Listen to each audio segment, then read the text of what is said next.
กาขี่รถอีแท็กไปครับคนดังมาสั่นโอ้ยสนั่นวันไปเนาะเด็กดังเด็กกับจักไหนพี่น้องขอบคุณในหลายเนาะกำลังใจมื้อนี้พาทุกคนเลาะเส้นทางบ้านพักยาลุยเลยมื้อนี้สายลุยบ้านพักยาเจอกันโคกบ้านพักยาเด้อติดกันเพราะชิมีบางคนดังกับไปรถรัดกันอยู่โคกนั่นแหละเดี๋ยวเลยพี่น้องบรรยากาศสมวิวก็เป็นแบบนี้นะเส้นทางไปกันสิประมาณนี้นะทุกคนอันนี้ซูเปอร์ขับรถเห็นนะเห็นนะเห็นแน่กล่องมือไปคนก็หลายแห้งเนาะคนก็หลายแห้งเนาะแห่มาเบิ่งคนดังเนาะจอดเลยกระทึกเลยแม่ตามรถมาเลยเนาะจันนาราคนดังจันนาราคนดังเหรอเนาะเอซีหลายเนาะเอซีคนหลายได้พี่น้องไอดี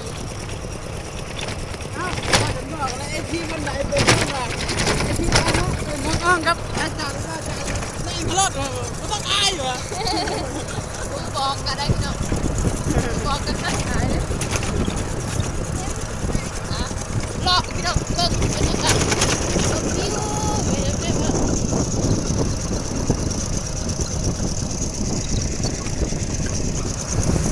ระวังกันหลายๆระวังได้ชนหัวน้อยๆนะเด้อเฮ้ยน้ำเศร้า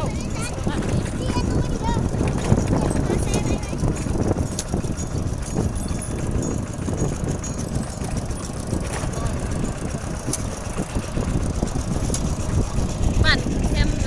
นาเด็ดไป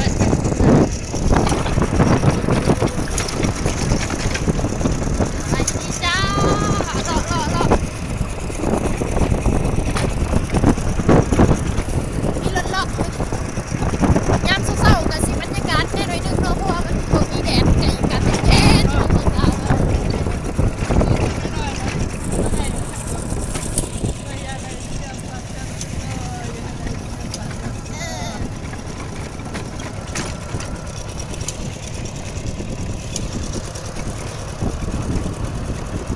ตัดแล้วโอ้ยแถวนี้น่ะ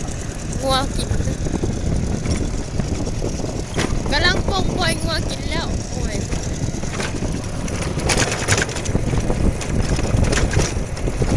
เห็นจังไดพี่น้องพาเรา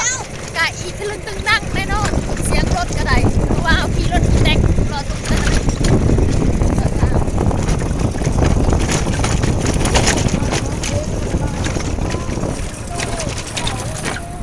รถตึกลึกอีโก้หัวเหงาแล่นไวขนาดอยู่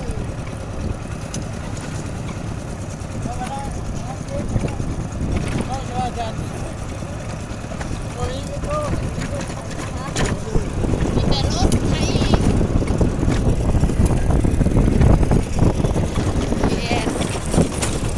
พี่น้องมาวันนี้กะสิได้จบคลิปไปแค่